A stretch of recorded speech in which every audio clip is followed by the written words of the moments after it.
बिस्मिल्लाहिर्रहमानिर्रहीम। अस्सलाम वालेकुम एवरीवन, माय नेम इज़ अक्सर Saeed. Welcome back to my YouTube channel. चलिए चलते हैं हम अपने इंग्लिश लिटरेचर के नेक्स्ट एमसीक्यूज़ की तरफ। तो लेक्चर की प्रिपरेशन के लिए जो हमने एमसीक्यूज़ की बुक्स का स्टार्ट लिया हुआ है, चलते हैं हम उस लेक्चर की तरफ। फर्स्ट वन है हमारे पास, it is a song sung at the time when the chorus enters the stage in Greek tragedy. यानी ये एक सॉन्ग है जो कि उस टाइम संग किया जाता है, गाया जाता है जब कोरस एंटर होता है स्टेज पर ग्रीक ट्रेजेडी के अंदर। तो इस चीज़ को हम क्या कहते हैं? That is called parados. Musical interludes between the episodes in a Greek tragedy are called.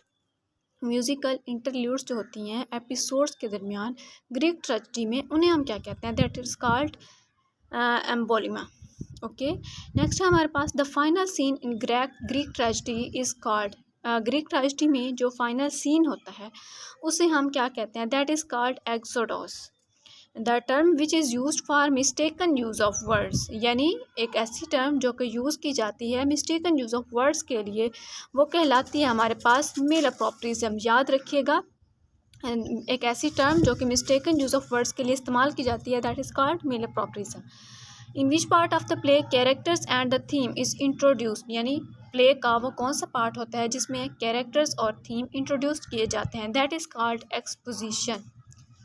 Final part of the play in which all the complications are removed, यानी फाइनल पार्ट प्ले का जिसमें तमाम कॉम्प्लिकेशंस कॉम्प्लेक्सिटीज़ रिमूव हो जाती हैं, that is called catastrophe denouement. A play ending in happiness for some and unhappiness for other characters is called, that is called tragicomedy. Okay, next है हमारे पास the mousetrap in Hamlet which means play within a play. The winter's tale by Shakespeare is uh, winter's tale जो है Shakespeare का वो है tragicomedy. The father of comedy of ideas is called. Father of comedy of ideas जो थे वो हमारे पास GB Shah थे, जिन्हें हम जॉर्ज बर्नार्ड शाह कहते हैं। The father of comedy of manners is called, father of comedy of manners is called Oscar Wilde. Okay, जिन्होंने अरेबी स्टोरी लिखी थी, जिन्होंने प्ले लिखा था importance of being earnest. Okay, Oscar Wilde, he is called father of comedy of manners. Who is called an iconoclast और are demolition expert, that is G B Shaw again. Who is chocolate hero of Arms and the Man? That is called Bluntschli. Arms and the Man, the title is taken from the opening words of the epic named Aeneid by, ये Aeneid जो थी वो किसने लिखी थी? By Virgil, Virgil ने लिखी थी। Who used the term the theatre of the absurd? First of all, theatre of the absurd जो term थी first of all किसने यूज़ की थी? ये यूज़ किया था मार्टिन एस्लिन ने। In waiting for Godot, the timed, weak-willed and fearful character is Estragon. Estragon का जो कैरेक्टर था वो बहुत ही वीक था, फील्ड था और फेयरफुल था। The wild duck by Ibsen is, wild duck जो है वो इब्सन की क्या है? कॉमेडी है, ट्रेजिडी है, नॉवेल है, वो एक ट्रेजिक कॉमेडी है। Word tragedy is a Greek word which means, that is called god song. Medicine is my lawful wife and literature is my mistress is said by, ये किसने कहा था? एंटन चीकव, जिसने द बेयर प्ले लिखा था। Who wrote cherry orchard, cherry orchard भी Anton Chekhov ने ही लिखा था। Characters which grow and develop psychologically under the stress of circumstances are called, that are called round characters. Who is the creator of historical novel, historical novel के जो creator थे वो sir Walter Scott थे। The father of English novel और the first novelist is called, that is called Henry Fielding. The most important influence on Fielding's work was of Don Quixote. Don Quixote. Next हमारे पास the writer of Weser of Wakefield is, that was Oliver Goldsmith.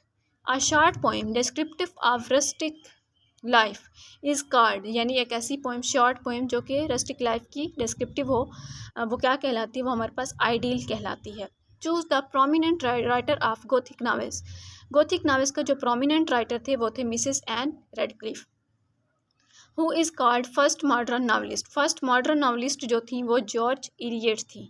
Okay, जो कि Victorian age से belong करती थी। George Eliot उनका pen name था और Mary N Evans जो है वो उनका रियल नेम था। नेक्स्ट हमारे पास lost generation is the people of, lost generation is the people of after world war one. Monday और Tuesday is a novel written by Virginia Woolf, जो कि एक मॉडर्न नॉवलिस्ट थी, जिन्होंने स्ट्रीम ऑफ कॉन्शियसनेस भी use किया to the lighthouse में। Who coined the phrase stream of consciousness? Stream of consciousness जो है वो कॉइंड किया था विलियम जेम्स ने अपनी एक बुक के अंदर 1940 में। हाँ, William Golding won Nobel prize for literature in 1983। Who becomes the lord of flies in the end of the play? वो जो है लॉर्ड ऑफ द फ्लाइज वो जैक था। The writer of the jewel of the crown? The jewel of the crown writer, इसका जो writer है वो है Paul Scott. Who is the writer of the ice age? Ice age के writer जो हैं मार्गरेट डेविल हैं। Which of the following novels is the parody of Pamela written by Richardson? वो है हमारे पास Joseph Andrews by Henry fielding.